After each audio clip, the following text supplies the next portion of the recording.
Bem-vindos a mais um podcast Discutindo Teses. A tese é uma pesquisa desenvolvida no curso de um programa de doutorado.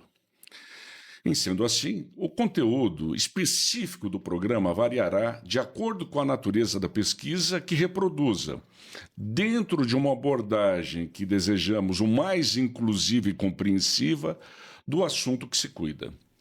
Por evidente, há uma complexidade imanente nos trabalhos apresentados.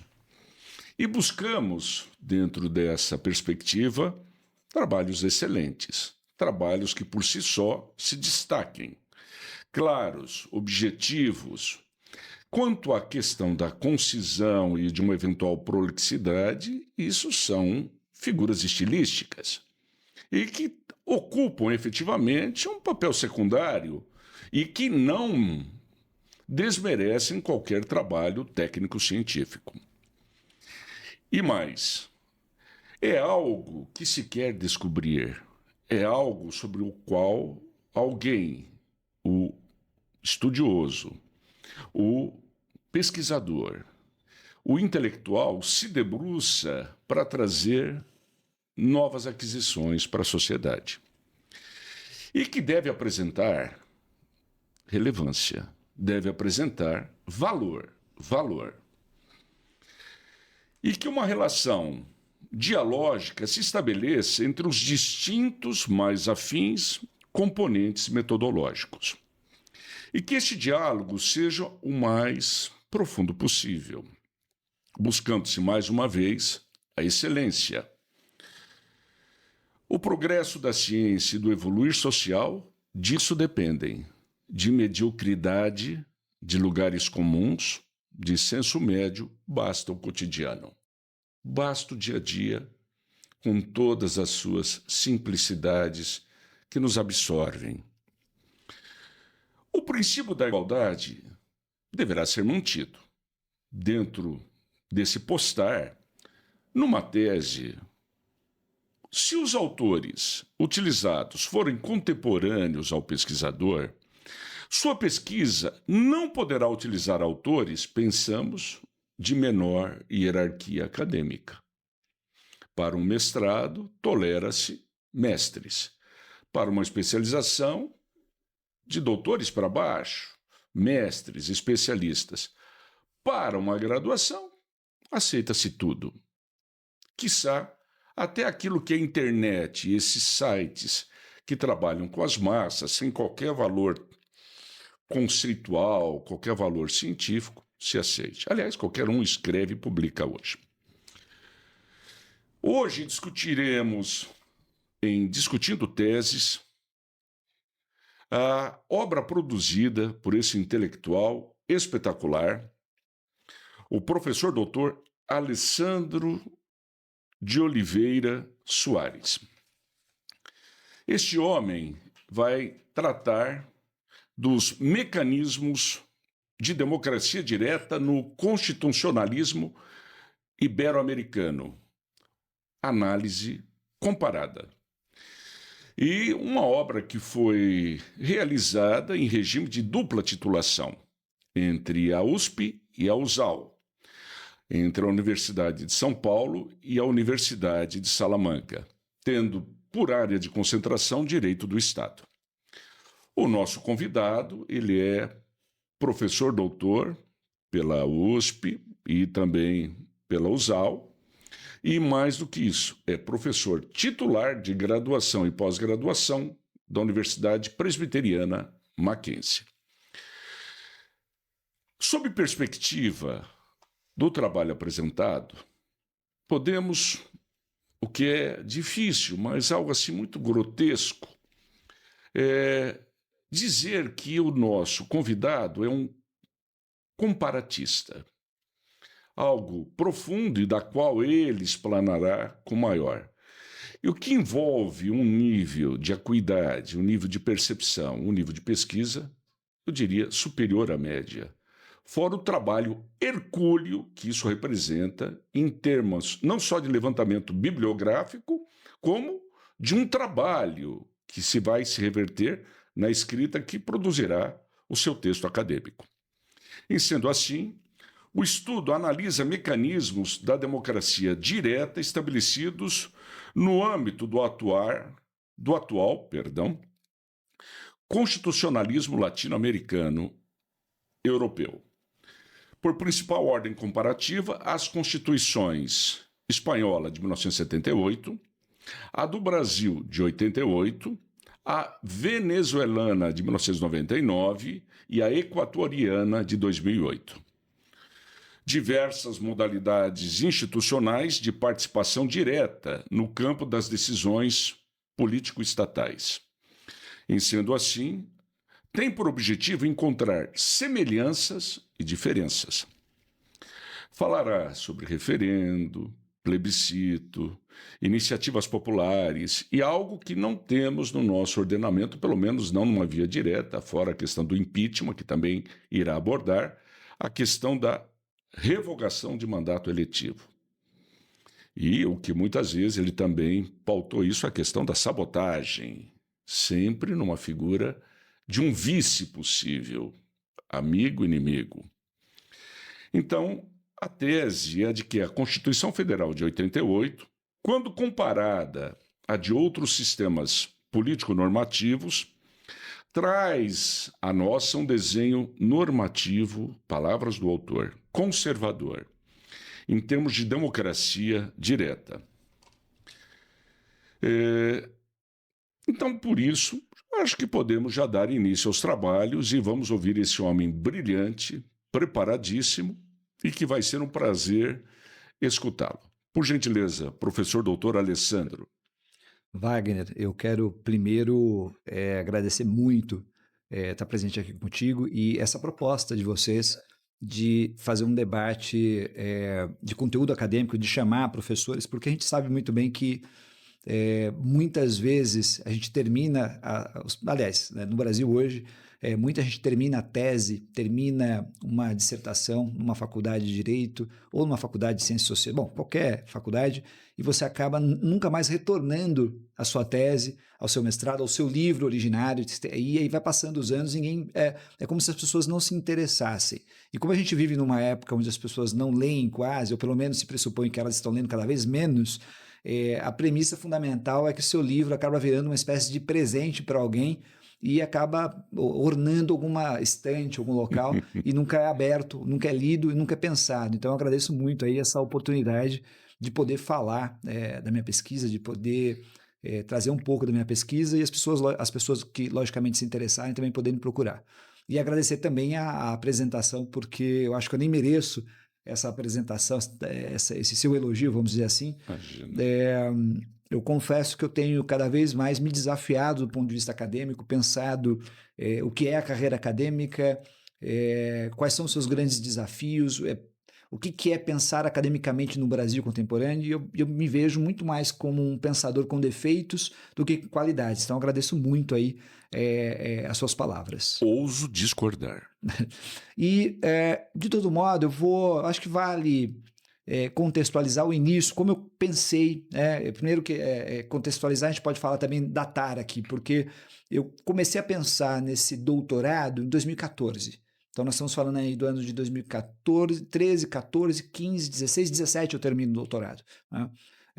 E o doutorado foi um processo muito interessante, porque eu me lembro que eu estava em Brasília, eu era chefe de gabinete do ministro da Justiça na época, e eu me lembro que a professora da USP, que foi minha orientadora, a professora Mônica Herrmann, ela havia já feito um convite e falou, olha, acho que está na hora de você fazer um doutorado, é muito bom estar no centro do poder, trabalhando, etc., mas é importante terminar um ciclo acadêmico. E aí eu pensei bastante, e eu me lembro que teve aquelas famosíssimas manifestações de junho de 2013, né, as revoltas de junho de 2013, e quando ocorreram algumas manifestações na esplanada dos ministérios, eu olhei aquilo e pensei, bom, alguma coisa está acontecendo no processo político e às vezes a gente trabalhando todos os dias, fazendo coisas, no fazer do dia a dia da política, a gente não consegue visualizar.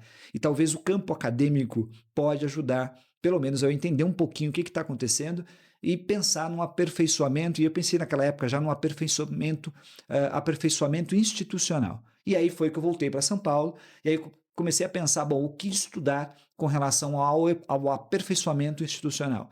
E aí me veio a ideia, bom, talvez estudar outros países para soluções similares aos problemas que o país enfrenta fosse interessante. E naturalmente, o que é mais próximo do Brasil, se não a própria América Latina? O que é mais próximo da nossa realidade sócio-histórica, se não os países do entorno? E aí eu comecei a me interessar por a fazer, vamos dizer assim, a buscar e ter interesse pela metodologia comparatista, do direito comparado. E aí me veio o primeiro problema. Qual era o primeiro problema? Entender a metodologia e tentar compreender como que eu iria fazer essa pesquisa. Porque, veja, a gente não tem, acho que no Brasil hoje, eu falo isso, talvez esteja sendo até desonesto com alguns colegas, mas a gente não tem um direito comparado fortalecido no Brasil, ou seja, suficientemente elaborado a ponto de você ter marco metodológico explícito e pesquisa sendo desenvolvida em várias universidades. Você tem algumas pessoas que desenvolvem isso, particularmente também no direito constitucional, mas você não tem ainda uma robustez a ponto de você encontrar material suficiente e falar é essa linha que eu vou seguir. E aí eu comecei a trigar, a buscar literatura sobre metodologia. Eu fiquei, Wagner, eu acho que eu fiquei 3 meses. Foram 3 meses buscando textos, livros. Foi a primeira vez, veja, no mestrado eu não fiz muito isso, mas no doutorado eu fui praticamente obrigado a fazer um estudo de metodologia antes de começar a pesquisa.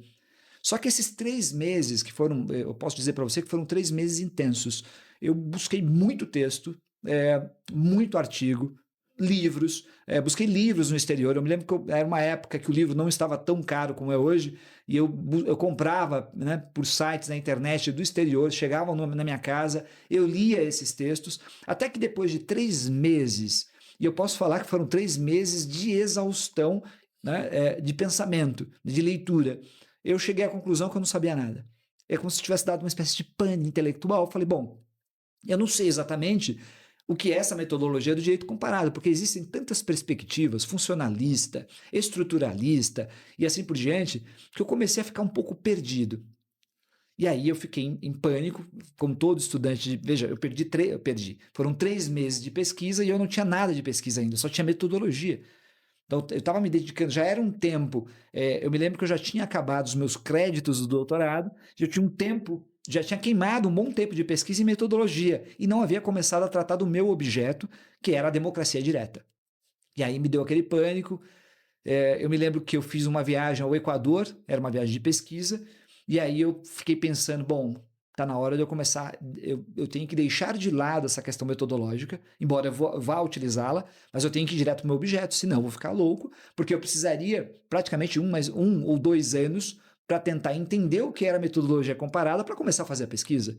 Aí o que eu fiz? Eu simplesmente abandonei a pesquisa metodológica, peguei aqueles elementos metodológicos que me pareceram mais fidedignos, mais seguros, ou que eu conhecia um pouquinho melhor, e comecei a aplicar na análise do direito comparado. E, naturalmente, ao longo do tempo, eu fui meio que criando também caminhos, recriando trilhas com relação ao conhecimento para construir a minha tese de doutoramento. E foi aí o ponto de partida. Ou seja, por isso que quando você abre tanto o livro que eu publiquei depois, em 2017, quanto a própria tese, há um capítulo inteiro ali onde eu fico falando de metodologia, de ciência, né? Se seria função da ciência dizer quais os caminhos devem ser seguidos pelo legislador. Então, cabe ao direito comparado dizer o que o legislador deve fazer?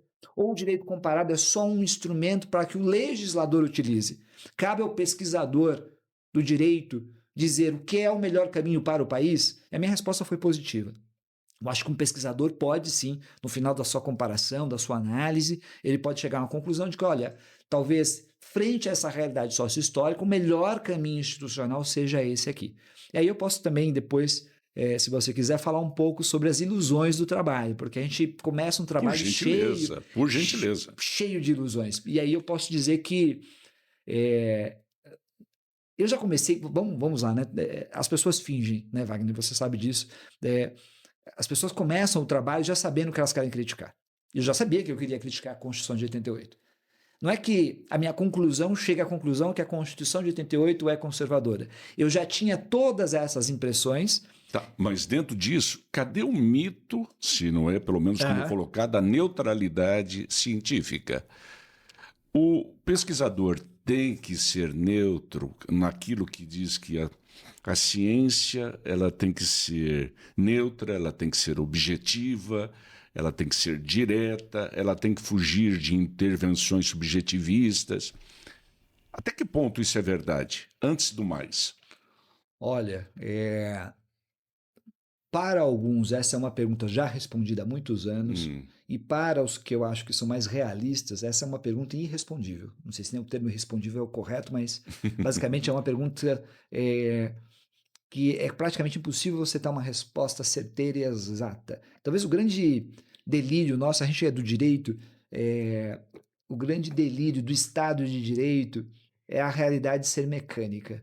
Se todas as respostas jurídicas pudessem ser encontradas dentro do sistema jurídico, se tudo pudesse ser resolvido dentro de um sistema de normas. A ilusão do positivismo. Então, essa ilusão do positivismo, ela é uma ilusão da própria realidade, ou seja, a ideia de aprender a realidade dentro de um sistema normativo e você não ter mais nada que fique fora, ou ainda que fique fora, possa ser trazido para dentro do sistema e resolvido enquanto conflito. Eu acho que isso sempre foi realmente uma ilusão. E eu tinha um pouquinho disso também quando eu comecei a pesquisa, mas eu queria fazer uma crítica com relação a isso. Tinha elementos para fazer essa crítica? Eu não tinha esses elementos. Eu fui tentando criar ao longo do tempo. E aí o que eu poderia dizer quanto à neutralidade? Eu diria o seguinte, que a primeira coisa que eu pensei eu preciso de algum conhecimento objetivo, porque ninguém toma decisão, veja, não existe nenhuma decisão sendo tomada em lugar nenhum que possa simplesmente abrir mão de um conhecimento objetivo. Nenhuma decisão política. Veja, se eu vou tomar uma decisão política, ainda que seja ideológica, olha só, ainda que seja à esquerda, à direita, ainda assim eu tenho que ter elementos reais para tomar a decisão. Porque se eu não tiver esses elementos reais, a minha decisão vai ser puramente ideológica. E isso pode levar a um erro de estratégia política, porque estratégias políticas devem levar em consideração elementos objetivos do processo de análise científica. Portanto, se isso é verdade, é possível fazer ciência e essa ciência ser utilizada como um elemento político. E ela tem uma guia política de maneira inicial. Ou seja, ela não poderia ser propriamente neutra, embora a neutralidade seja algo talvez desejável nesse mundo de controle total, onde tudo é mecanizado, onde, olha, eu só acredito em decisões que sejam totalmente impessoais. Eu sempre brinco com os meus alunos o seguinte, que o sonho de todo mundo, aliás, que alguém que, por exemplo, está participando de um divórcio, quando você está participando de um divórcio, ninguém confia num juiz que é amigo de uma das partes, ou que é parente de uma das partes, porque eu estou maculando a vontade daquele sujeito já está sob suspeita. Se for um parente, mais ainda. Ou seja, por isso que tem os institutos da suspeição e do impedimento. Por quê? Porque eu estou dizendo que a decisão daquele sujeito não vai ser uma decisão neutra ou imparcial, e eu vou deixar de lado essa diferenciação entre o neutro e o imparcial. Ela vai ser uma decisão que vai espelhar provavelmente uma das vontades em conflito, de maneira geral. Se esse é o elemento que eu quero eliminar quando eu faço ciência, isso é impossível. Porque sempre tem um sujeito realizando a ciência. Por mais que ele não seja parente das partes, por mais que ele não seja amigo das partes, por mais que ele não expresse que ele tem uma ideologia, ele tem tudo isso dentro de si. E isso vai se espelhar de alguma forma no processo de conhecimento. Mas, repito, vou usar aqui Max Weber. É preciso que, pelo menos, e o Weber reconhece essa quase impossibilidade de ter uma ciência completamente neutra, é preciso tentar, pelo menos.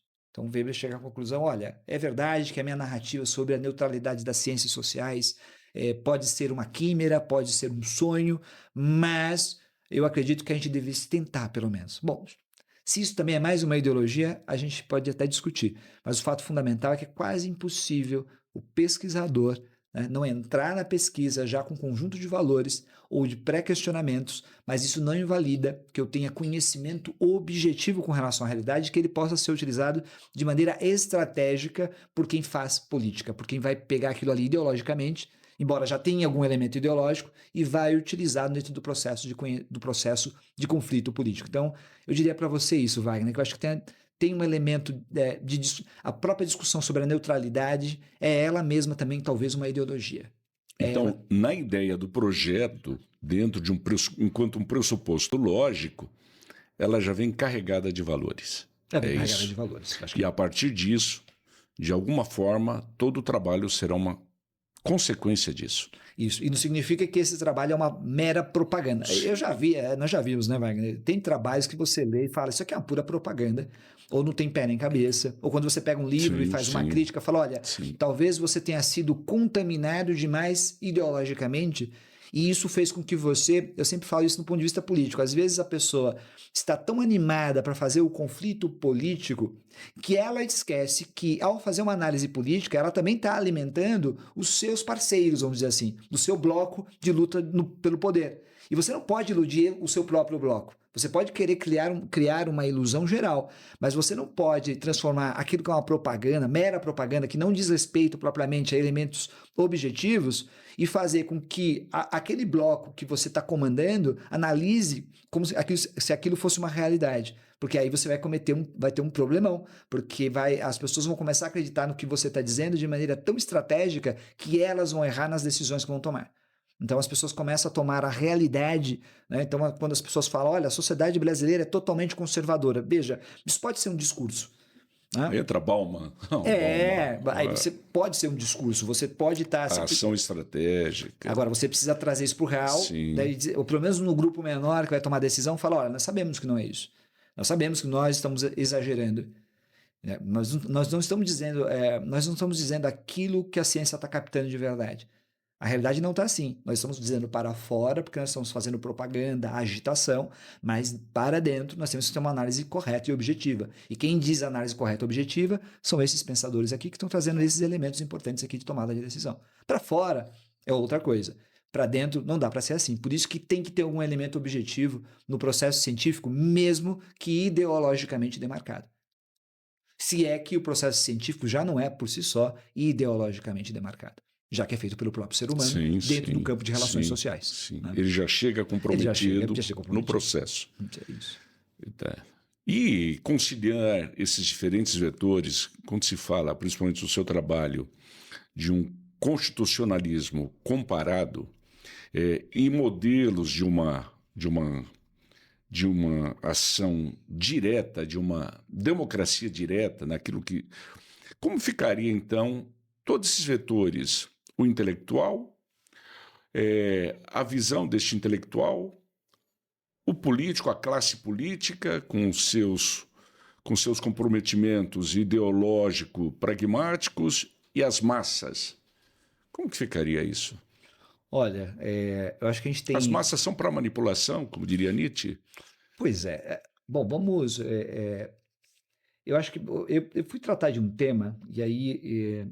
Eu costumo brincar que eu tenho duas pontas de análise. Uma ponta é essa ponta popular, que é a massa, que é a ideia de falar com o povo. E a gente, ao longo do tempo, qual é o imaginário que a gente cria? E eu não vou mentir para você que eu sempre criei esse imaginário, que é a ideia de que as instituições não parecem representar de maneira devida o povo, e que o povo fosse algo positivo, ou seja, se a população se manifestar, se o conflito político for mais aberto, melhor. Então, a premissa da minha pesquisa foi essa. Ou seja, eu queria fazer uma crítica à Constituição de 88 a partir da ideia de que se concentrou muito poder de decisão, né, dentro das esferas institucionais, bloqueando qualquer tipo de processo de abertura de debate político mais amplo dentro da sociedade.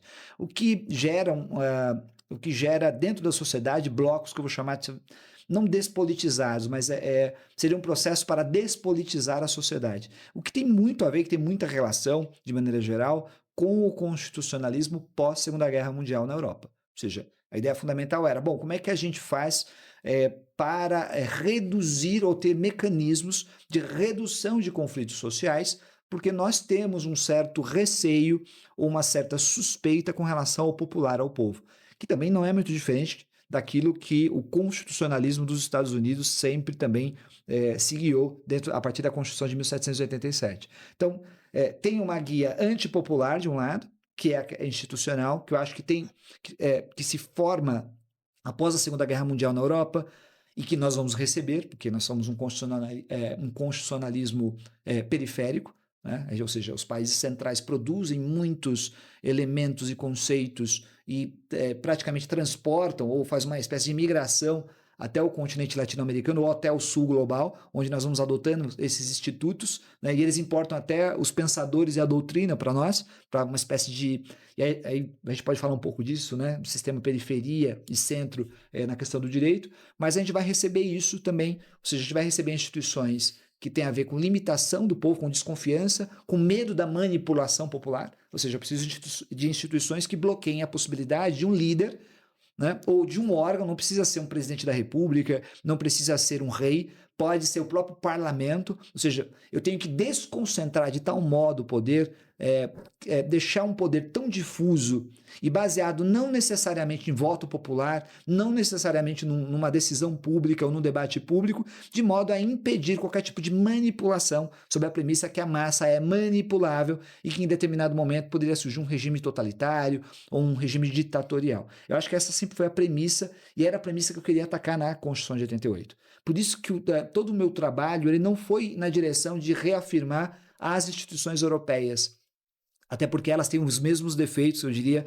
que a Constituição de 88. O meu trabalho era afirmar o popular. E aí, naturalmente, se eu não podia eu não podia frequentar o ambiente europeu de maneira confiante, embora a gente tivesse a Suíça aí com bastante tradição na democracia direta, né, nos instrumentos de referendo, plebiscito, etc. Embora eu não pudesse também frequentar os Estados Unidos, né?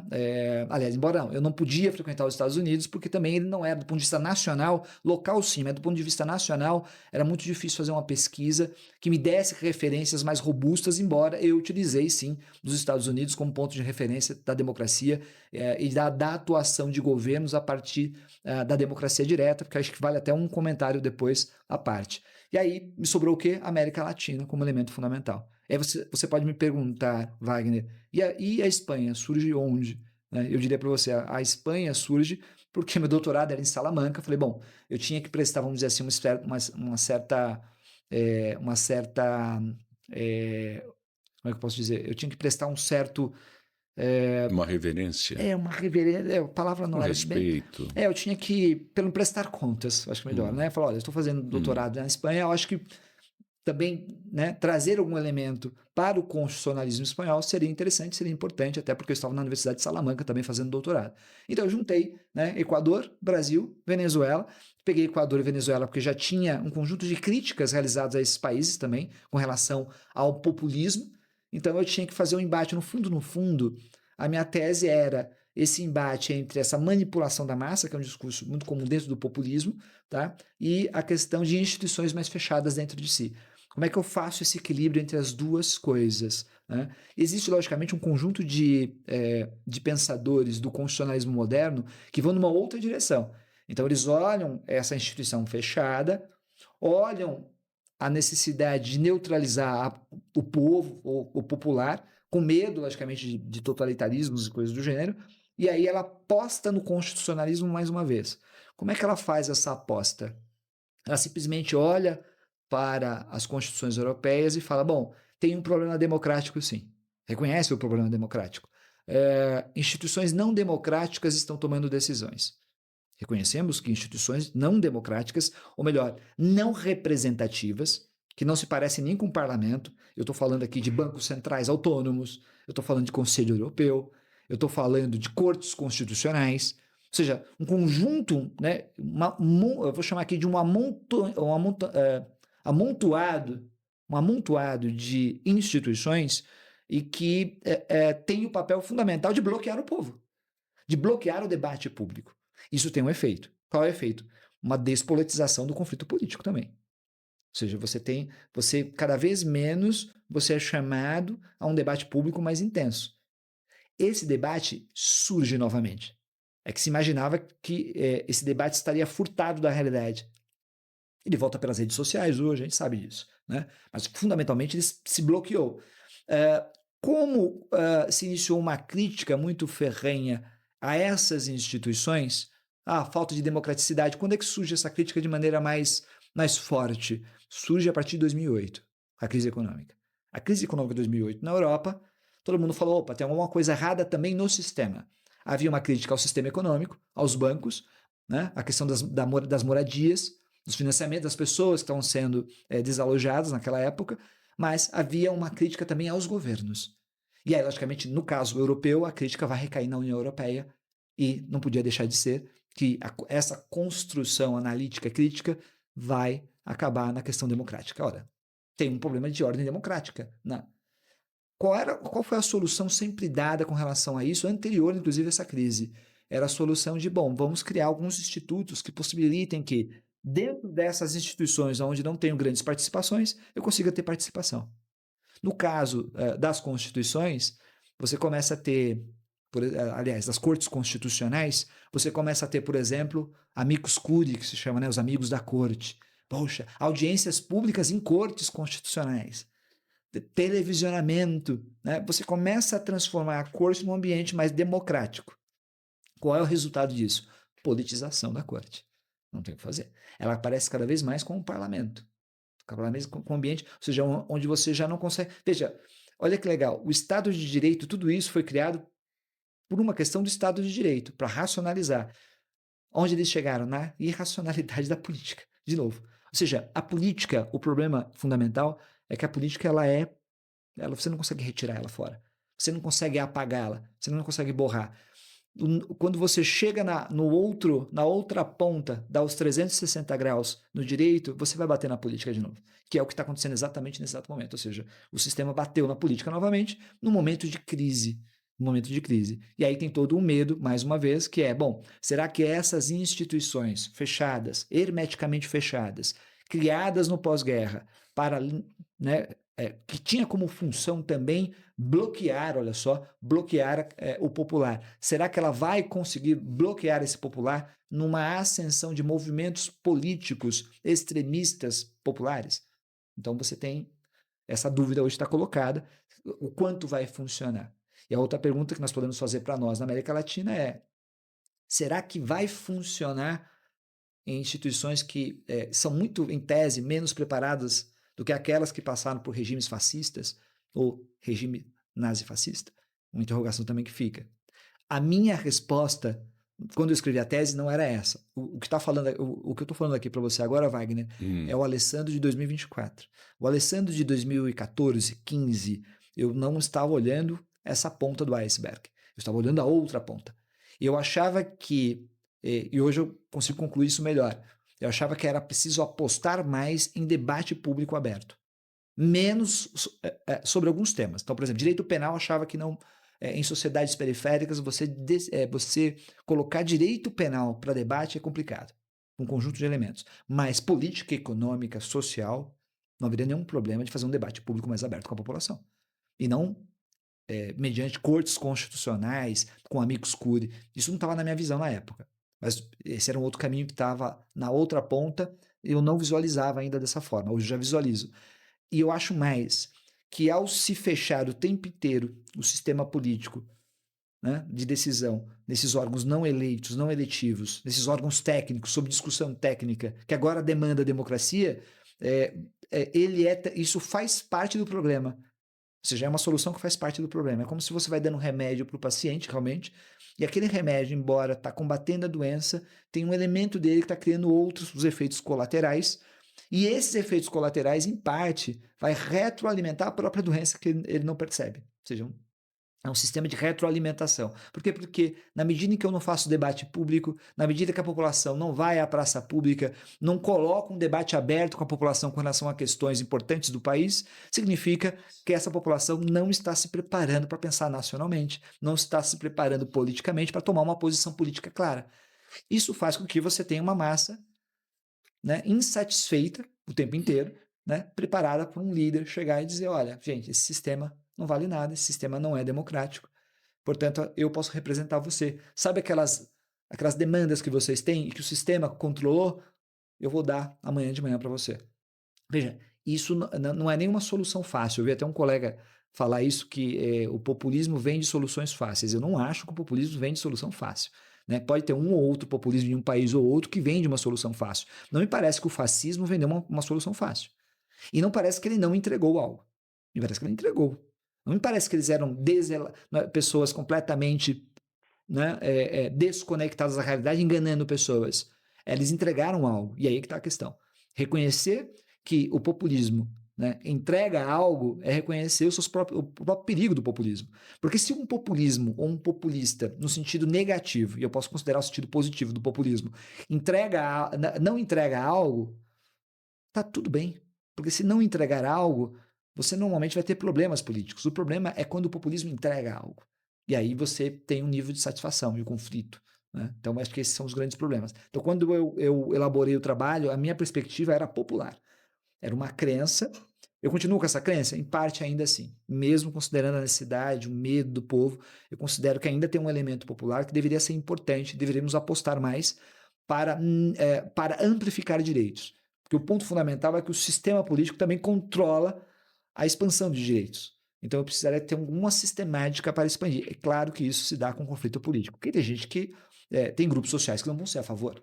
E é legítimo que não sejam a favor. Mas eu preciso ter um sistema que possibilite que eu tenha uma massa decidindo racionalmente também com relação a isso. O problema é que quando a gente coloca decisões políticas, eu acabei de falar de decisões políticas econômicas, tem toda uma discussão técnica dizendo que, olha, a população não tem capacidade de tomar decisão, é a elite que tem que tomar a decisão, isso é uma decisão técnica, isso mexe com a economia do país, então tem que ser representante dos bancos para tomar essa decisão, o povo não sabe o que é isso, como é que você vai decidir taxa de juros com o povo, como é que você vai decidir, porque o povo é uma massa de manobra, eles vão decidir, vai pedir para aumentar o salário mínimo, eles vão querer aumentar no dia seguinte, então é melhor o povo ficar quieto e deixe que os órgãos técnicos, os bancos centrais, os órgãos autônomos decidam. É quando você chega nesses bancos centrais, boa parte dos representantes são dos bancos privados. Então, quer dizer, e eles podem decidir, eles não têm irracionalidade também, eles não pensam também só obter lucro, eles não decidem também de forma irracional? Essa pergunta tem que ser feita. Então, se pode se criticar, se nós podemos criticar tecnicamente o povo, por que não posso criticar tecnicamente a estrutura que foi criada? Será que nós não estamos trocando uma ditadura da maioria, ou uma possível ditadura da maioria, por um totalitarismo de uma minoria, de uma elite dentro de instituições? Essa é uma pergunta que a gente tem que fazer. Mas ninguém faz mais essa pergunta hoje. Eu acho que ela ficou fora. No direito, ninguém faz mais esse questionamento. Né? Os advogados não fazem esse questionamento. Esse questionamento está fora da ordem, vamos dizer assim. Alessandro, o Brasil é uma oligarquia? Olha, existe uma classe dominante? Existe. Isso. Se ela existe, então, assim, classe dominante é uma classe dominante. Ou seja, nós temos uma sociedade de classes. Eu sempre costumo falar para os meus alunos de direito constitucional que, quando nós falamos de direito constitucional, cuidado, porque o estado de bem-estar social criou algumas ilusões importantes. Welfare. Então, o estado de bem-estar social criou uma ilusão de que todos estavam juntos no mesmo barco o tempo inteiro. Isso fez com que os conflitos parecem que, né, a desradicalização, né, os conflitos políticos parecem se resolver sempre na paz. Tem aqui água.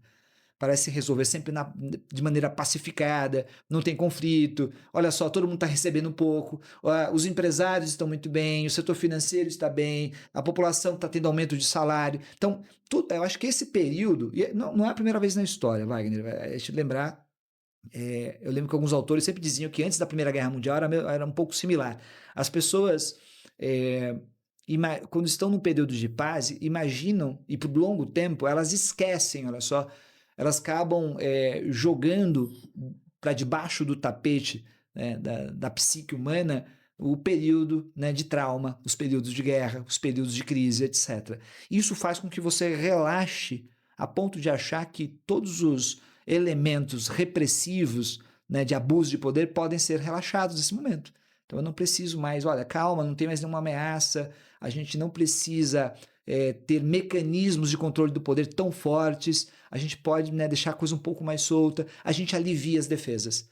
Imaginar isso na defesa do organismo, né, na defesa de um órgão humano, é um risco. Porque pode surgir uma pandemia do dia para a noite e o seu organismo está despreparado.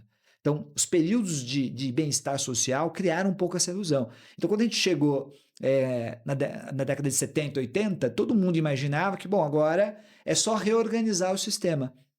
Bom, no dia seguinte, o que apareceu? Os conflitos de classes sociais. As classes sociais brigam por recursos. Elas podem fazer blocos, elas podem se unir em determinado momento por pautas, etc. Mas há um conflito no plano da sociedade. E eu costumo dizer o seguinte, o constitucionalismo tem que dar conta disso. O constitucionalismo que não consegue dar conta disso, normalmente você rui a Constituição. Né? A ideia de ruína da Constituição. Eu acho, e se eu tivesse que fazer um... O 8 de janeiro representa isso? O 8 de janeiro é uma manifestação de que o pacto, aquele pacto que imaginava-se estabilizado, desde 88, pelo menos, né, com algumas crises, etc., aquele pacto foi a manifestação de que o pacto estava desfeito, está desfeito. Não me parece que o pacto é o mesmo, eu acho que desde pelo menos... eu acho que talvez o sinal mais enérgico de quando um pacto se desfaz é quando você tem um processo eleitoral e no final desse processo eleitoral, um dos candidatos derrotados fala, eu não reconheço a derrota. Bom, quando você faz isso, veja, eu não estou discutindo mais a decisão política do parlamento, eu não estou decidindo a decisão do Supremo Tribunal Federal, eu não estou decidindo a decisão do presidente da República. Eu estou dizendo que o processo que escolhem essas pessoas... Porque, veja, quando eu questiono a eleição, eu estou questionando a eleição do presidente da República, que nomeia ministros do Supremo Tribunal Federal. Significa que eu vou questionar a própria nomeação de ministros. Significa que se eu questiono a eleição para presidente da República, é óbvio que eu também, de alguma forma, estou acusando a eleição do parlamento. Porque como é que se frauda uma, não se frauda o resto. Então, eu estou dizendo que as regras do jogo não são mais legítimas. Eu começo a criar um movimento, veja, para convencer as pessoas a não acreditarem mais na regra do jogo, porque o sistema está corrompido, como se fosse um sistema de computador, vamos dizer assim. Não sei se a analogia é melhor, mas é a que eu encontrei. Então, se você começa a fazer isso, o pacto acabou. Significa que há um conflito de grandes proporções debaixo da sociedade. E aí vem a questão, como ninguém percebeu que isso iria acontecer? Afinal, isso não é a história humana, esse cíclico? Não seria os tempos de paz, não seriam os tempos para que nós nos armássemos contra problemas maiores? Ou seja, se eu tenho um problema de desigualdade brutal no país, nos tempos de paz e bonança, eu tenho que tentar resolver isso. Eu não posso pegar esse capital e, sei lá, mandar para o exterior ou concentrar num grupo social, numa oligarquia. Eu tenho que tentar resolver isso enquanto país. Porque quando esse período de bonança, entre aspas, passar, ou de estabilidade mínima, no caso dos países latino-americanos, eu não vou ter absolutamente nada o que fazer. Então, eu costumo dizer que nos tempos de paz, as nossas tarefas estão nos tempos de paz, porque nos tempos de conflito e crise é teste constitucional, costumo dizer. Onde a gente vai testar a Constituição, verificar se ela suporta aquele tipo de conflito. E a gente pode fazer análises aqui, viu, Wagner? Na própria América Latina, quando a gente olha, por exemplo, eu acho que tem um país na América Latina que sempre foi tido como um país cuja tendência, por exemplo, ao populismo e à crise é menor. Veja, ela não é protegido totalmente, mas é menor. Qual país é esse? O Uruguai. É um país pequeno? É um país pequeno, mas calma. Não é porque é um país pequeno é que isso simplesmente facilitou a vida. Se fosse verdade, todos os países pequenos seriam, né, teriam o mesmo perfil do Uruguai, e não tem. O Uruguai é perfeito? Não é perfeito, mas você tem um elemento de participação política, você tem aquilo que eles chamam uma espécie de pequeno pacote de bem-estar, não estou dizendo que é o melhor ou o pior, mas eles têm um pacote de bem-estar que cria um regime, olha só, de igualdade muito forte, ou pelo menos uma ideia de igualdade. É verdade que nos últimos anos isso tem se diluído, mas no Uruguai se criou uma noção de integração social muito forte. Aliás, eu ouvi isso já de uruguaios, né? O termo é integração, ou seja, a ideia de um Estado que integra a todos, que ninguém está fora.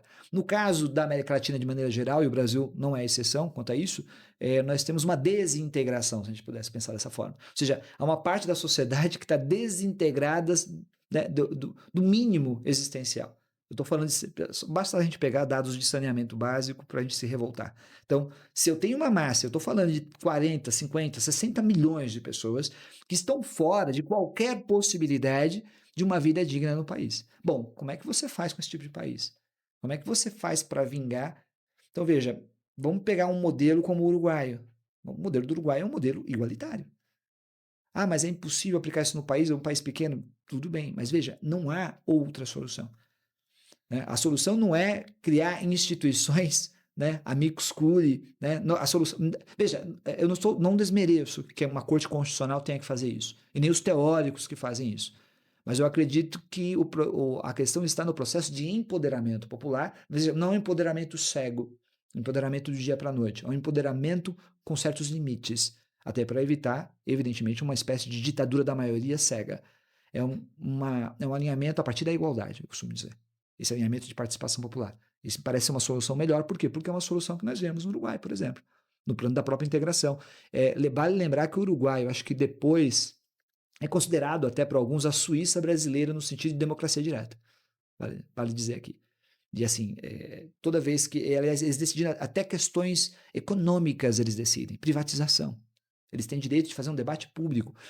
Há uma certa, eu não sei se isso continua hoje, mas historicamente, no Uruguai, você tem a ideia, e aqui eu não estou fazendo elogio só, porque tem defeitos, tá? Mas a ideia de que toda vez que você tem um problema a ser resolvido, a população sai na rua para se manifestar. E se vê isso como positivo. No Brasil, historicamente, a população na rua não é vista como positivo. Vide movimento das diretas já. Ou seja, regra geral. A não ser, logicamente, quando você tem um conflito onde dois grupos saem, aí você começa a legitimar um e o outro não. Mas, regra geral, o sintoma de manifestação de rua é um sintoma de desinstitucionalização. Ou seja, eu estou tirando as discussões do parlamento, da Corte Suprema e dizendo, não, nós queremos decidir isso a partir de manifestação popular. E aí tem todo um medo criado historicamente, mas, repito, acho que essa institucionalidade fechada, ela cria um problema, ela é uma parte do problema também, embora ela não se perceba dessa forma, ela aparece como solução, mas ela é uma parte do problema porque ela está evitando que conflitos surjam de maneira mais plena no campo da sociedade. Pelo menos eu suspeito dessa forma, viu, Wagner? Assim, eu tô literalmente confrontando... Sim, mas eu concordo. Eu estou confrontando o Alessandro de 2024, 2025, desculpa, falei 2024 agora há pouco também, né? 2025, eu estou confrontando com o Alessandro de 2014, de 10 anos. Ou seja, são 10 anos eu pensando na verdade, eu amadurecendo, aprofundando meu conhecimento dos limites institucionais.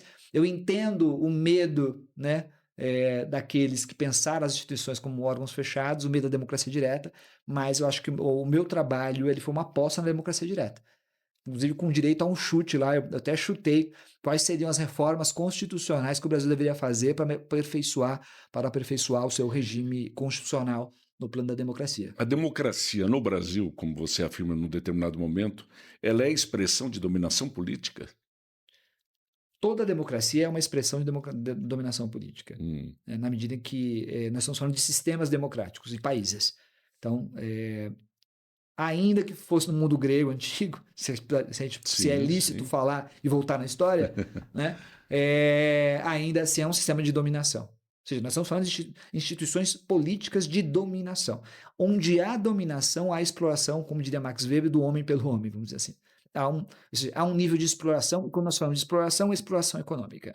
Isso é inegável. Eu sei que tem, talvez, economista que quase que nega isso, ou pelo menos sonega quando vai expressar sobre a economia, mas o fato fundamental é que os conflitos estão colocados. Algumas pessoas gostam de dizer que esses conflitos, como você disse, né? Não tem classe dominante, não tem dominação, não tem uma elite. Elas existem. Se existem elites, significa que existe a apropriação de riqueza. Porque, veja, ninguém vai ser uma elite só porque eu vou chamar você de elite. As pessoas vão ser elite e classe dominante porque elas controlam o poder econômico e o poder político. Senão elas não existem. Qual seria o sentido de você falar, professor Alessandro, né, professor Wagner, você é a classe dominante. Bom, aí você fala, poxa, se eu não tiver uma casa, um carro, eu sou classe dominante? Não, é só na sua mentalidade. Bom, aí você tem um problema psicológico, costumo dizer, né, e não tanto um problema de ordem objetiva material. Então, se essa classe dominante está aí, a democracia, ela aí eu acho que vale dizer aqui, ela é interessante, né? Porque a democracia parece ser algo que joga todos para dentro, não é isso, né? Joga todo mundo. Seria a ideia. Regime de igualdade, se é um regime de igualdade, então como é que eu posso falar de uma classe dominante de exploração? Na verdade, a democracia ela é também uma ideologia, né? Então ela tem que funcionar. Como eu não posso me livrar da sociedade democrática, eu tenho que criar uma democracia que consiga ainda permanecer a dominação política. Então eu tenho que legitimar as relações de dominação como democráticas. Como é que eu faço isso? Normalmente um dos mecanismos é você tratar nas constituições de maneira igual todos os brasileiros, ou seja, puramente formal. Todos os brasileiros são iguais. Bom, quando você sai na rua, cada esquina você vê miséria, o outro mais rico, outro médio, classe média, mais pobre, os fossos sociais gigantescos. Esses dias eu vi até um comentário de uma pessoa dizendo que em alguns países na Europa tem pobreza como tem no Brasil. A diferença é que quando o pobre é pobre no Brasil é muito pobre, e quando o rico é rico no Brasil é muito rico, e que na Europa essa distância seria bem mais, né, você não conseguiria ver da mesma forma. Eu não sei se isso é verdade, né, até porque é uma mera afirmação e não uma pesquisa. Mas o fato fundamental é que você tem um processo de desigualdade brutal do ponto de vista material e uma igualdade formal gigantesca, afirmada por todos os tribunais. É essa contradição democrática, que eu vou chamar, dessa igualdade democrática formal, que te dá inclusive direitos políticos iguais a todos, e uma desigualdade brutal que tem que se encontrar uma hora. Uma hora você vai se encontrar. Né? Por isso que as pessoas elas introjetam até ao longo do tempo um certo ódio de grupos sociais, de classe. De ver o outro, olha, o outro. Quando a pessoa fala, aquela pessoa é muito nariz empinado, tem um termo, né? Nariz empinado, ou ela é metida porque ela. E aí você vê que uma pessoa é rica, a outra é mais pobre. Você tem toda uma relação social que vai se criando. Por isso que quando Os preconceitos. Por isso que quando você tem ascensão social, qualquer ascensão social vai gerar conflito social. Qualquer ascensão social. Por quê? Porque os ambientes são separados, são segregados também. Como é que a Constituição vai lidar com essa desigualdade brutal? Campo urbano é a coisa mais comum. Mais comum. Ou seja, vou pegar São Paulo como exemplo. Os parques da cidade de São Paulo foram criados para refletir a Europa, os parques europeus, mas para as elites da cidade de São Paulo. Quando você começa a colocar transporte público, acesso, um preço razoável, a população das periferias onde os parques não existem, onde você tem o deserto climático, né, praticamente, elas vão até aquele parque, vai gerar conflito. A mesma coisa acontece com os shopping centers, ou seja, toda a ascensão, ou o aeroporto, ou a rodoviária, não importa onde, vai gerar um conflito, porque as classes vão começar a se encontrar e se relacionar em ambientes de maneira igualitária. Veja, não é que eu encontro alguém da classe mais baixa trabalhando na limpeza do aeroporto, eu encontro essa pessoa agora viajando do meu lado. Então você vai ter o conflito, é quase que inevitável. E para quem está vendo aquele cara subir, o outro sujeito, para ele é uma decadência dele. Então, sobre os parques, só quando se fala em dominação política, quando se fala em democracia participativa, com tantos vieses que existem, outra coisa que eu já ouvi em relação aos parques públicos, que eles também foram uma forma que o sistema encontrou de colocar lá os menos possuídos, os mais despossuídos, na medida em que estes não inflassem o sistema produtivo, o sistema consumista. Então é preferível aquele que não tem uma capacidade contributiva boa, que não tem uma capacidade econômica boa, e que não frequentaria os ambientes propícios a isso, exemplo, shopping centers, enfim, e para que lá se dirigissem, ao mesmo tempo não sentiriam o peso do sistema, com todas essas divisões, com todas essas exclusões que se criam. Diga-se, você passa diante de um McDonald's e vê uma crise. Eu até reporto algo que eu presenciei dentro sentido. Eu estava no shopping center da Anália Franco, estava lá fazendo um lanche do McDonald's, numa mesa muito próxima à minha. De repente levanta, eu até conto isso em sala, uma menina com seus 11 anos aproximadamente, aparentemente entrando na adolescência, e começa a gritar: Alessandro, eu sou pobre, eu odeio ser pobre, eu quero mais um lanche.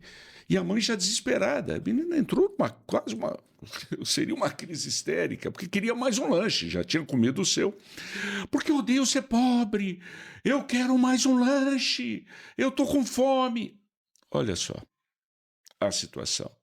Aquele constrangimento, eu até pensei, falei, vou levantar, posso até fazer isso, realmente, em termos econômicos, nada me impediria, mas eu criaria ali um problema social. No mínimo, ouviria da mãe, até como um fio terra. Quem te chamou à discussão? Eu pedi alguma coisa para o senhor? Cuida da sua vida, ela é minha filha, não se meta, e patati patatá. Olha que situação. Então, os parques públicos também viriam para atender essa necessidade dos excluídos. Olha que loucura. Enfim, nada é fácil. Continue, por gentileza. Essa questão do parque, e eu fiquei pensando aqui agora também, quer dizer, é interessante porque se eu faço uma exclusão, qualquer exclusão extrema, qualquer exclusão radicalizada, ela tem que ser legitimada de alguma forma. E é muito difícil você legitimar uma exclusão total. Então, os extremos, a questão dos extremos. É sempre muito difícil porque, por mais que tenha exploração, você fazer uma exclusão... A exclusão total é a escravidão. A exclusão total é o aniquilamento do sujeito totalmente enquanto sujeito. Ou seja, é claro, todo sujeito quer reconhecimento social, mas esse reconhecimento social está em volta de questões materiais. Por isso que eu falei, não adianta eu falar para o cara, olha, você é a pessoa mais reconhecida socialmente, né, mas vai viver numa pobreza tremenda, ou não vai explorar trabalho e não vai ter tempo livre. Eu acho que isso não... eu tenho que conectar as duas coisas, né? Eu conecto a riqueza social que eu tenho para um reconhecimento social ao mesmo tempo. Ou seja, eu tenho que ser reconhecido socialmente. Se eu tenho uma exclusão total, isso é eliminado. É o desconhecimento, ou melhor, o não reconhecimento total do sujeito enquanto sujeito, a escravidão. O que tem se mostrado? Que o mais eficiente é trazer todo mundo para dentro desse sistema que nós chamamos de sistema democrático. Ou seja, é dizer realmente, olha, acabou aquele velho sistema, já foi. Não existe exclusão propriamente. Se fala muito hoje dos excluídos, mas o sistema propriamente, ele não é um sistema de exclusão. Do ponto de vista teórico, ele é um sistema pluralista. Vale dizer que a Constituição de 88 tem um pluralismo como valor. Então, é uma sociedade plural, todo mundo tem direitos fundamentais, mas quando você olha mais uma vez no concreto, as pessoas não estão tendo seus direitos totalmente respeitados. Quais são os direitos que serão respeitados primeiros? Quais serão respeitados depois? Talvez o sistema de justiça vai dizer, vai a conta gotas, vai aos poucos, sob a promessa de uma evolução. Vale dizer que todo o sistema nosso foi criado sob a ideia de evolução. De um bem comum social. Isso, é só esperar um pouquinho que vai evoluir. Todo mundo vai chegar ao mesmo ponto. Ninguém está vendo que os países estão se matando por recursos, comércio e indústria. Mas tudo bem. Então, quando você olha a questão dos parques, e a gente pode conectar com a questão democrática, é interessante que no Brasil... Os parques, como nós conhecemos, os parques mais tradicionais, aqui, vou usar São Paulo como exemplo, nós temos aqui um parque chamado Parque da Luz e tem o Parque do Ibirapuera, que são talvez são dois parques muito conhecidos. O Parque da Luz é praticamente um jardim botânico e era uma localidade de alta elite de São Paulo. O Parque do Ibirapuera, idem, foi criado como um locus que em volta, uma parte da elite, da classe dominante de São Paulo, está em volta do Parque do Ibirapuera. Então, no primeiro momento, o parque, olha só, ele aparece com uma exclusão quase que total. Como você exclui? Sem transporte público, coletivo. Sim, você exclui brutalmente, você aumenta o custo, né, o custo do local, etc. Você começa a montar uma exclusão, que é quase, veja, não é tempo de escravização, mas que lembra muito um nível de exclusão. Veja, o próprio mercado vai excluindo, a própria lógica do sistema vai excluindo. Mas com o tempo você precisa, vamos dizer assim, amortizar não. Flexibilizar, mas amortecer. Esse é o termo mais interessante. Amortecer o conflito. Como é que você faz isso? Você não pode tem uma hora que você não vai conseguir segurar esse processo. Então você vai ter que aceitar que todos podem entrar no parque de maneira mais clara, vai ter transporte público e as pessoas vão ter acesso àquilo. Então aí vai funcionar, né, naquele momento, bom, eu preciso de um espaço para estar. Eu posso usar aqui também a mesma lógica, a gente pode lembrar aqui do Sistema S, SESC, Senai, todo esse sistema que é criado, que ao mesmo tempo fornece mão de obra para uma indústria nascente, no caso do Brasil, para um comércio, e ao mesmo tempo amortece a competitividade. Eu dou educação, eu dou lazer, eu dou teatro, cultura, e essa pessoa, então, ela não vai ter radicalidade. Veja, eu estou oferecendo alguma coisa. O parque pode ser algo mais abrangente, porque oferece para a massa mais excluída, porque em tese é o espaço público. E é o que causa maior temor nas pessoas, é esse espaço público, né? Eu lembro que tem alguns edifícios aqui em São Paulo que, quando eles são construídos, eles propõem ser um parque fechado. O conceito de venda deles é esse. Olha, né, venham até aqui, né? Compre um imóvel aqui e na frente nós construímos um grande parque. E ele aparece, até uns até que fazem análises e comparação com parques na Europa. É como se fosse um parque X na França, com um detalhe: o da França é público, o nosso é só seu. Ele vende basicamente dessa forma. Então, como você não consegue criar uma sociedade civil mais igualitária, só tem uma solução: você vai criar enclaves. Esses enclaves eles vão fechando, né? São os shopping centers que parecem castelos, são Os condomínios os condomínios fechados. Então, a única maneira que você tem numa sociedade disfuncional, que vai se reproduzir. Então, essa classe média que está dentro desses mesmos edifícios, elas se reproduzem exatamente pela exclusão total, ou por uma exclusão mais violenta. Perfeito. Então, você vai reproduzir o tempo inteiro. Perfeito. Então, como é que você faz uma democracia? Como é que você faz um processo político? Como é que você confia só numa corte constitucional para implementar esse processo? É muito difícil. Ou seja, a médio prazo, eu não sei se aqui é o lugar, eu não sou bom de fazer prognósticos, mas a médio prazo eu vejo uma espécie de problemas constitucionais. As pessoas estão achando que o 8 de janeiro foi o problema maior, né? Foi o ápice. Eu acho que o 8 de janeiro é um degrau. Então, talvez eu esteja sendo bem negativo, mas talvez seja o degrau até mais baixo do processo político que talvez a gente esteja para vivenciar. Entre as suas conclusões está que a nossa democracia ela tem pouca capacidade de gerar incentivo à construção de uma democracia de alta intensidade, que seria a participativa. É uma das suas... Manteria isso ainda? Mantenho. O sistema, ele é um sistema... Veja, todas as grandes decisões do país são tomadas hoje, em primeiro lugar, pelo parlamento. Então, quando veio em 1988, todo analista sério de direito constitucional pensava da seguinte forma: temos uma Constituição, o parlamento tem muito poder. Tem poder de comissões parlamentares de inquérito, tem poder de sustar atos do poder executivo. Olha só, o medo do poder executivo era muito forte, então você tinha um parlamento muito forte. Os partidos agora têm liberdade de conformação e formação. Você tem um parlamento que aprova leis complementares, leis ordinárias, que recebe projetos de iniciativa popular, mas tocam internamente da maneira que bem querem. Você está falando de um legislador que pode derrubar vetos presidenciais. Mesmo com o veto, quem derruba é o parlamento hoje. Você está falando de um parlamento que pode derrubar medidas provisórias. Passa pelo parlamento. Você está falando de um parlamento que tem o poder único, e só ele tem de aprovar uma emenda constitucional. Então, no primeiro momento, a visualização era, bom, temos um parlamento muito forte, um parlamento conservador, cuja eleição dava, desde 88 pelo menos, talvez por reflexo da própria ditadura militar, um poder muito forte ao centro político, né? Ao centro político chamado de centrão, à direita a gente pode chamar dessa forma, e ao longo do tempo foi se formando dessa forma até hoje. Eu diria que talvez é um pouco parecido com isso.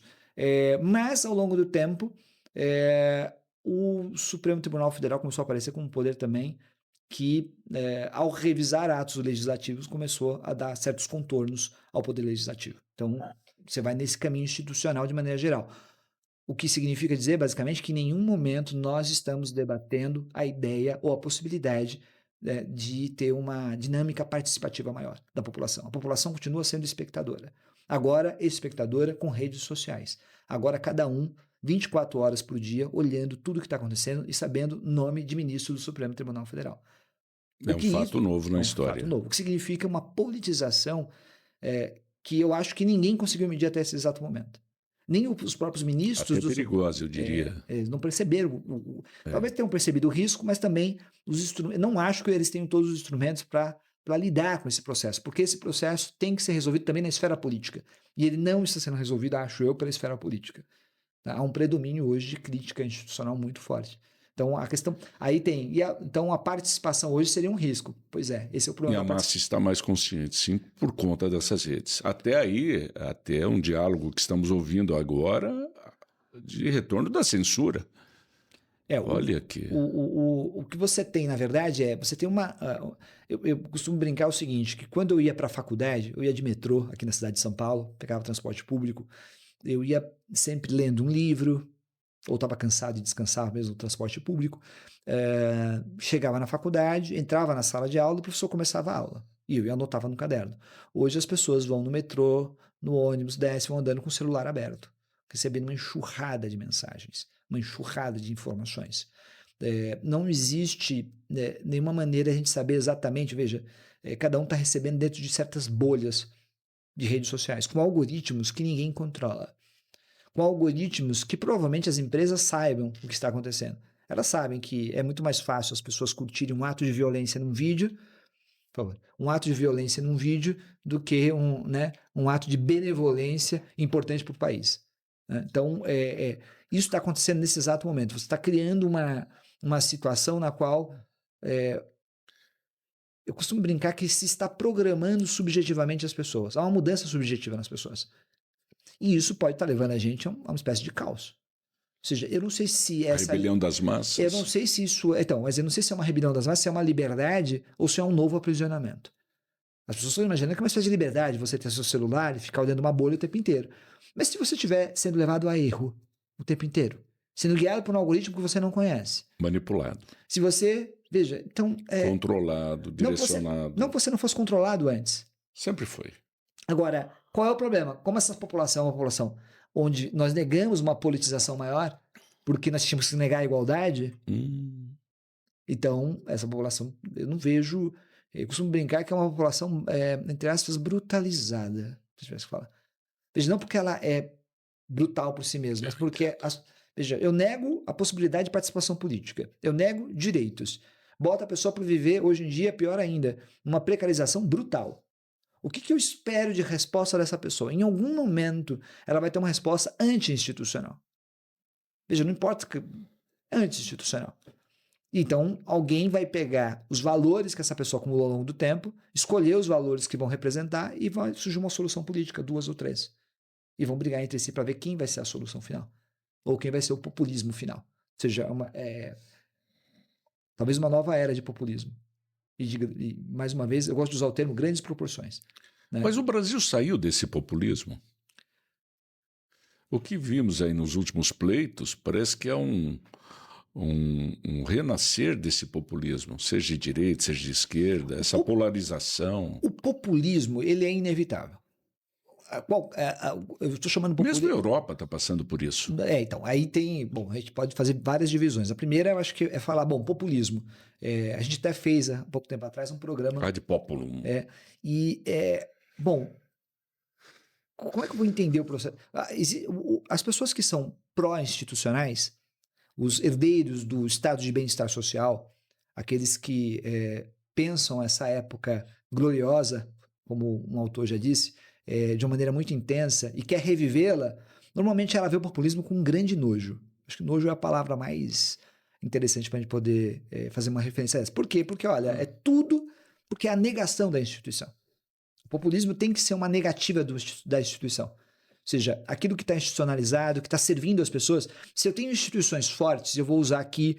eu confesso para vocês que eu tenho a linha de um autor argentino chamado Ernesto Laclau, me parece interessante. É uma linha muito criticável, mas tem um ponto que me parece importante, que é a insatisfação. Ou seja, eu consigo criar a Constituição de 88 tem muito valor. Eu dou aula sobre a Constituição de 88. Eu entro em sala de aula, falo dos valores constitucionais.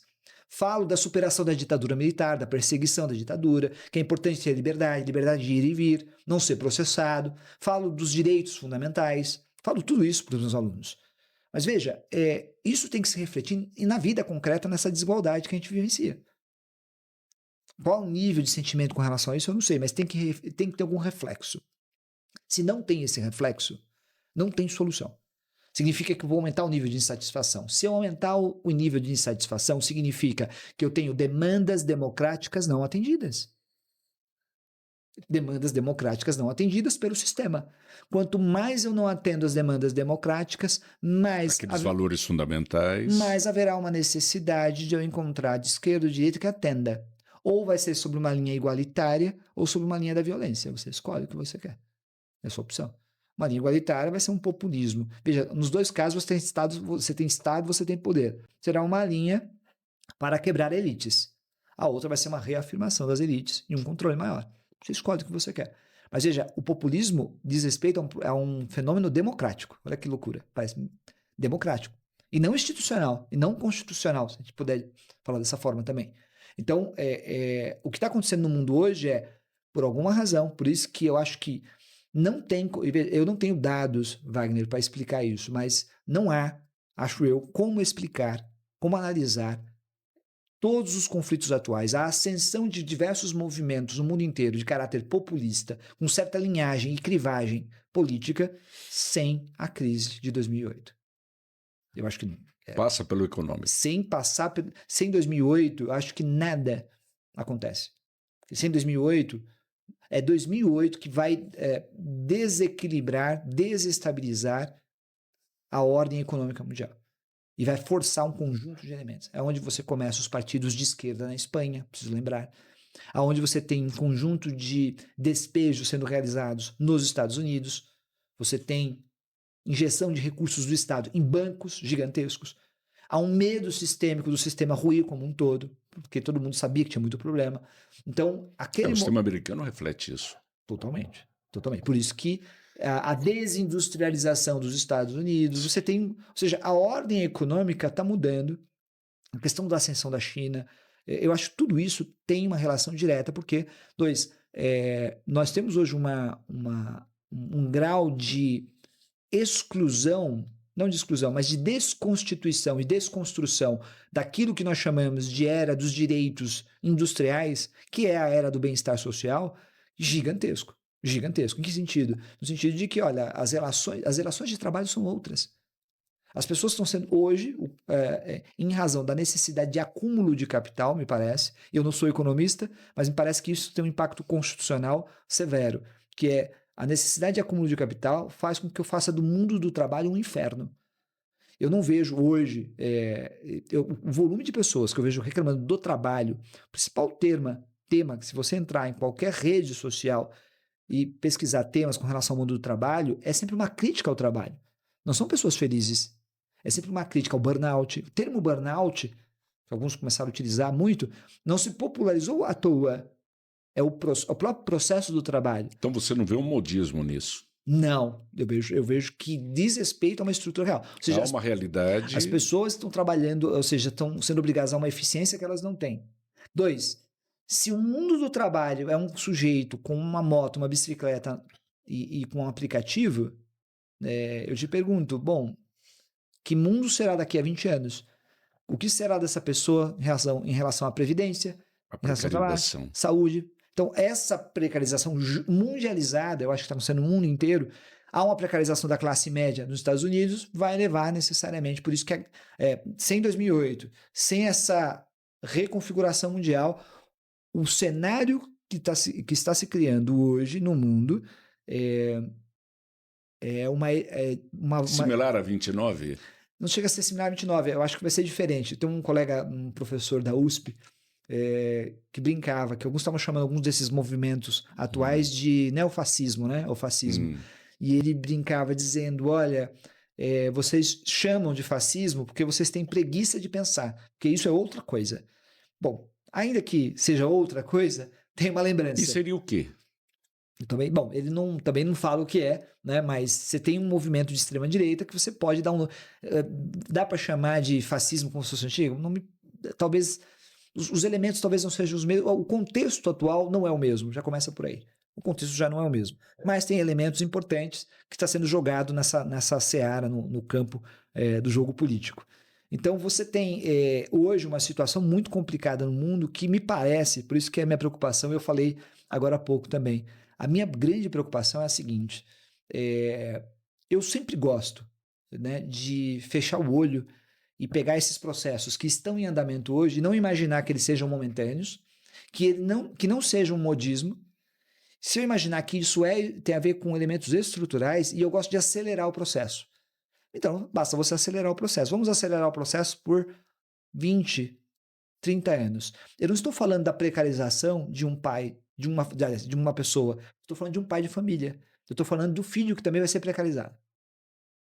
Veja, eu estou falando de uma sociedade onde vai ter uma massa gigante de pessoas que já existe cada vez mais disfuncional, com um salário muito baixo, uma massa excluída, uma massa com baixos salários, e que você não consegue garantir nada que está na Constituição. Quando você olha lá o artigo 7º, inciso 4 da Constituição, e fala do salário mínimo para garantir uma vida digna completa do sujeito, e você vê um salário, uma remuneração individual numa relação trabalhista PJ ou trabalhista que não existe, a pergunta é uma pergunta de futuro. Quem vai pagar o custo de todas essas pessoas?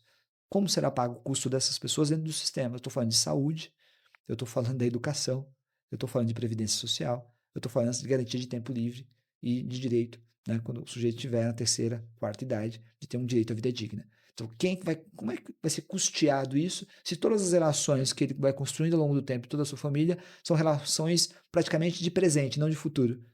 Então, você tem um problemão a ser resolvido para o futuro. E a Constituição vai ser o grande alvo aí. Por isso que eu acho que a Constituição de 88 está entrando no seu período de teste brutal. E assim, normalmente, a Constituição é o ponto mais fraco desse alicerce social. E eu estou fazendo aqui só Dentro dessa perspectiva, o que você conclui sobre isso? Eu concluo que não, a aposta institucional ainda é uma aposta importante. Eu critico muito, mas ainda é uma aposta importante. Mas ela é parte do problema.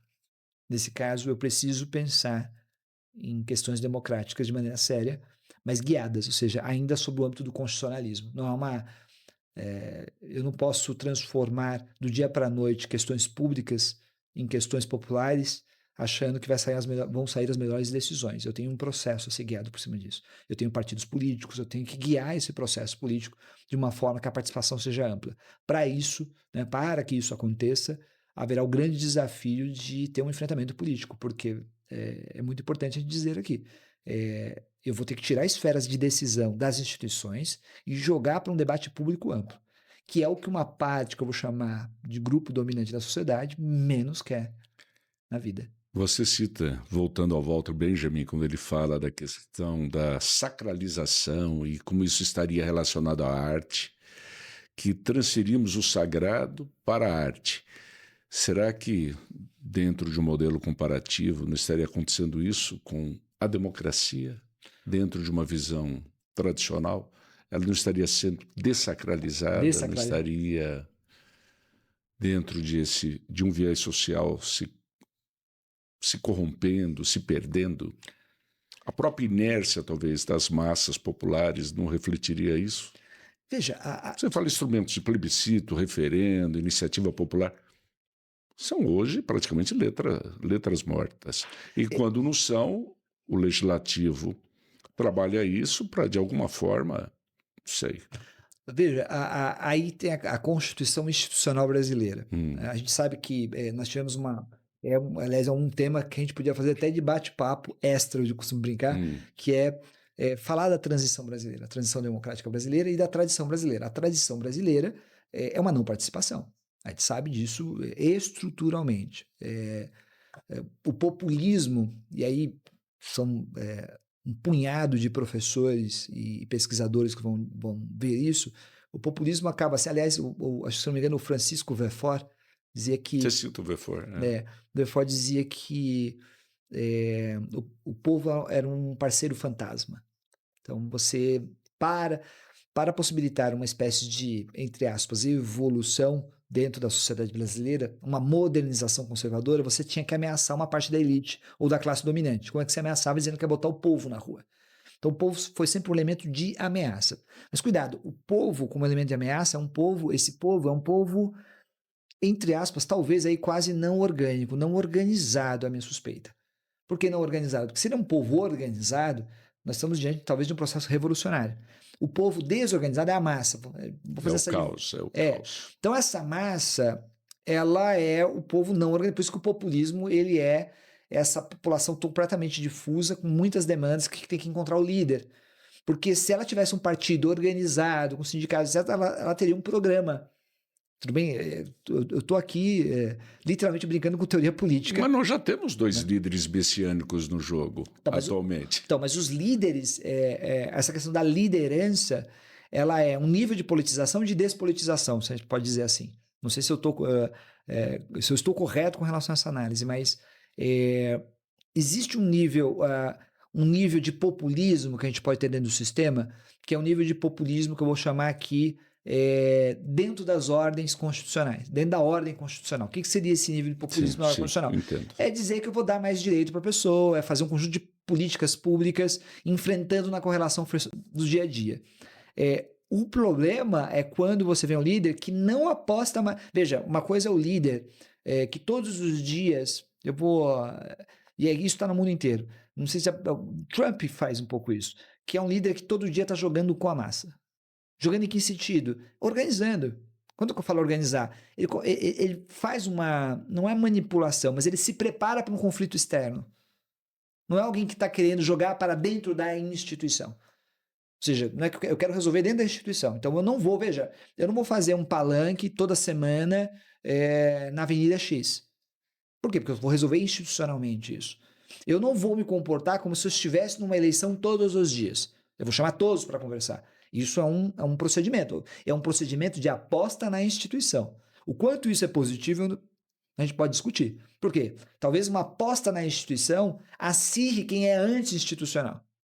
Ainda que essa aposta na instituição tenha um elemento anti-institucional. Então, quando um presidente vem e fala, olha, temos que aprovar um projeto, mas no Congresso tem muito corrupto. É uma dupla narrativa, tudo bem? Instituição ataca a instituição. Mas pode acontecer de falar, olha, essa instituição inteira aqui não vale nada. Nós temos que fechá-la. Aí você tem um anti-instituição. Olha, se eu for eleito, eu vou mandar fechar tal órgão. Então, aí você tem a instituição fechada. Então você tem um nível de populismo que já pulou para fora, embora esteja com o pé dentro, porque ele quer ganhar uma eleição normalmente quando o cara faz isso. Então é um populismo que caminhando para uma ditadura. Isso, é o sujeito que fala, eu ganhei a eleição, mas sou contra a eleição. Ao mesmo tempo, como se dissesse as duas coisas ao mesmo tempo. Esse sujeito ele vai brincando com a ordem, porque ele vai questionar a eleição. Se você questionou a eleição, acabou. Por isso que eu falei, 2014, no Brasil, no caso do Brasil, nós tivemos o Aécio Neves, ele não reconheceu o resultado eleitoral, ou melhor, questionou o resultado, falou que tinha uma fraude. Ou deu a entender isso. A partir daquele momento, peraí, até esse momento nós discutimos se um era neoliberal, outro era de esquerda, de direita. Ninguém questionava o resultado do voto popular. Por que você está questionando agora? Essa é a pergunta que tem que ser feita. Por que agora você não aceita mais? Até ontem o sistema era ótimo. Por que do nada o sistema passou a não ser mais interessante? Eu não estou questionando mais. Olha, veja, eleição não é esquerda ou direita em tese, né? Porque em tese é o voto, se está certo o voto na urna ou não. Então, se não é direita e esquerda, você está questionando a própria ordem estabelecida como um todo, o próprio regime democrático. Então você já está questionando outra coisa, você não está questionando mais se eu sou um cara radical de esquerda ou de direita. Então aí eu acho que um populismo chega num nível que é fora da... E começa a jogar com a população, porque a população fala, é verdade, a eleição não vale. Basta lembrar aqui, Wagner, quando houve a eleição em 1954 para 55 na verdade, porque o Getúlio comete suicídio. 53 para 54. E aí teve a eleição, acho que foi no final de 54, bom, não me lembro exatamente a data, mas é importante lembrar que... Acho que 54. 54 e 55 era posse no final. Assim, o que acontece naquele exato momento? E é interessante, porque naquele momento o que se questiona é a eleição. Não é outra coisa que está sendo questionada. Por quê? Porque a eleição ganhava... veja, o sujeito ganhava quem tinha a maioria de votos. E aí, muitos militares começaram a questionar isso na democracia de verdade. Porque você não teve a maioria. A maioria é porque os outros candidatos juntos têm mais votos que você. Então você começa a encontrar subterfúgio, argumentos para questionar o sistema estabelecido. Eu já não estou questionando mais a política pública sua, direita ou esquerda, eu estou questionando o sistema como um todo. Os militares fazem isso, lembra, 54 para 55, é essa a discussão. E a discussão é, quando depois o Juscelino ganha, eles vão falar, olha, eles ganharam apoiados por partidos comunistas, eles fazem de tudo para questionar o próprio voto que foi recebido pelo Juscelino. Então veja, é sempre o questionamento do voto, aí está o ponto fundamental. Por isso, quando o Trump perde a eleição e ele diz que ganhou, ele não está questionando mais, olha só, a questão não é mais simplesmente o posicionamento político, é o domínio do sistema. Está questionando o domínio do sistema. A partir desse momento você tem uma espécie de mini ruptura que é uma manifestação de uma crise maior. Então, que provavelmente já estava vindo lá de trás, muita gente não percebeu, e que muita gente não percebeu lá atrás, e muita gente agora se nega a imaginar que vai continuar. Que é o que eu costumo dizer. Bom, eu talvez me negasse lá atrás também, eu não tinha essa impressão. Mas hoje, sendo muito realista, a minha impressão é de que isso vai ainda se prolongar por um longo período. E aí eu acho que a minha tese, o meu livro, ele tem esse viés para tentar dizer, olha, não dá para jogar só com a institucionalidade. Eu tenho que abrir brechas de participação, eu tenho que politizar de uma maneira, olha só, a partir dos direitos fundamentais, a partir de dignidade, a partir de igualdade à sociedade. Por isso que, por exemplo, temas de violência eu tiro fora, algumas pessoas vão achar estranho. Eu falo, olha, referendo e plebiscito sobre temas de violência, como pena de morte, etc., não dá para você colocar, porque as pessoas são temas emocionais. Mas eu posso debater, sim, se eu quero privatizar uma companhia. Eu posso debater emendas constitucionais. Você está vendo agora... Se eu posso privatizar os parques. Também, e mais do que isso, eu posso fazer uma discussão, olha só, nós estamos discutindo hoje no parlamento a questão do aumento de número de deputados. A Constituição de 88, o Congresso Nacional tem toda a competência para definir o número de deputados e senadores, veja, no caso de deputados, né, mas vai ter impactos depois. Eu posso remodelar a questão do número de deputados. Então eu não tenho como questionar a competência do Legislativo para fazer isso. Eu posso reorganizar as representações, inclusive aumentar. A questão é se politicamente, moralmente, isso seria algo conveniente, né, do ponto de vista político. E aí essa é uma discussão tipicamente popular. Veja, não é uma discussão que o judiciário, a não ser que fosse irrazoável, aumentasse, dobrasse o número de deputados. Aí eu acho que o Supremo Tribunal Federal poderia anular uma lei desse gênero. Mas uma lei que simplesmente aumenta 10, 15 deputados, não me parece que em nome da moralidade pública ou da razoabilidade você possa anular pelo Supremo Tribunal Federal, porque é uma questão nitidamente da esfera política. Acho que se o fizer, talvez o faça com abuso, pelo menos a minha impressão que eu tenho hoje, tá? O que deveria ser feito? Tá bom, se o parlamento acha, como representação, órgão de representação popular, acha que deve aumentar o número de deputados, eu queria, pelo menos como cidadão, poder coletar assinaturas e cassar essa decisão, ou chamar um referendo. Duas possibilidades. Por que a Constituição não prevê isso? Por que eu não posso fazer uma mobilização clara, direta, durante alguns meses, coletando assinaturas, com registro, tudo certinho, no Brasil inteiro, mobilizando a sociedade civil, politizando a sociedade civil, fazendo uma discussão aberta, explicando o que é a questão, levando isso ao Congresso e obrigando eles ou a rever a decisão ou chamar um referendo e plebiscito para que as pessoas decidam essa situação, já que é um impasse, já que uma parte da sociedade civil está criticando. Eu te pergunto, aonde está isso na Constituição? Não existe. Por isso que eu advogo agora. Temos que ter, sim, poder de iniciativa. Não importa que seja difícil de implementar, não importa que isso seja talvez um sonho, não importa que haja riscos, não me parece que o sistema institucional está solucionando todos os riscos que nós temos no processo político de conflito democrático atual. Então, me parece que isso seria uma aposta interessante. Repito, eu não apago a necessidade que a gente tem de ter instituições que defendam a Constituição, que tenham um aparato maior, até pouco democrático, mas eu defendo que é necessário casar isso com um grau de democraticidade maior, de participação maior no campo da sociedade, mas com um certo controle. Para as suas conclusões, um tema brilhante, um expositor brilhante em relação ao seu trabalho e à atualidade. Por gentileza. Um expositor sobre o meu trabalho? Sobre o tema? Uma conclusão, a sua conclusão em termos de pesquisa, aplicado aos dias de hoje do nosso cenário político. Olha, a minha conclusão é, quando nós falamos de democracia, não é um tema fácil. As pessoas, e realmente quando eu comecei a minha pesquisa eu tinha ilusão, hoje talvez eu esteja lendo demais Schopenhauer e Maquiavel, então eu vejo o ser humano de uma maneira, eu desconfio bastante hoje, bem mais do que há 10 anos atrás, quando eu fiz a minha pesquisa, iniciei a minha pesquisa. Então hoje eu pensaria, eu defenderia uma espécie de controle maior, mas com a ideia de que eu tenho desafios particulares na América Latina. Ou seja, a América Latina, nós temos as nossas características. Isso não pode refletir, minha conclusão é, isso não pode refletir numa negação de teorias externas, de direitos e etc. Porque a gente sabe que na América Latina e no Brasil tem um discurso muito forte que diz o seguinte, que olha, aqui é diferente, então não vem trazer regras de fora para cá, que aqui nos serve, aqui nós temos nossas próprias regras. Normalmente se faz isso para afirmar regras selvagens, né, do Estado brasileiro. Então eu não advogo nesse sentido, eu advogo que nós temos as nossas peculiaridades, que nós temos que aceitar as instituições de fora, por exemplo, experiências de democracia direta em outros países são respeitáveis e a gente tem que fazer adaptações buscando certo sentido. E o único sentido que a gente pode buscar, no caso brasileiro, é uma espécie de radicalização na igualdade. Não há o que fazer. Não há o que fazer. A não ser que a gente queira viver nesse país dessa forma que nós temos hoje para sempre. Porque esse Brasil será aquele Brasil que todo mundo sempre falava, o Brasil do futuro, né? Como dizia um autor austríaco, que falava que o Brasil era o país do futuro.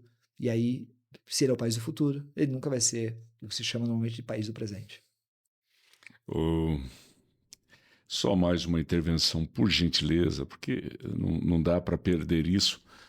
O povo desconfia dos nossos representantes políticos?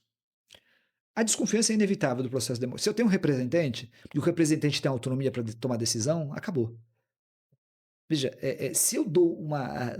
Não é Stephen Zweig que fala que o Brasil seria o país do futuro? Isso, né? Que, aliás, se mata no Brasil, né? Isso, em Rio de Janeiro. O Rio de Janeiro. No Rio de Janeiro. Ele é esposa. Ele vai se suicidar no Brasil. Ele é esposa. Enfim, ele é esposa. Enfim.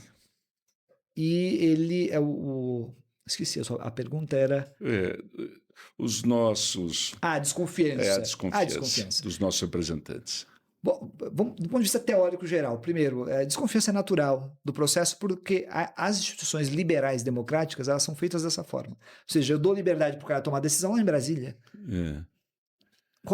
Quando você todo dia trabalha, pega um ônibus, um metrô, rala, né, tem poucos benefícios nessa vida.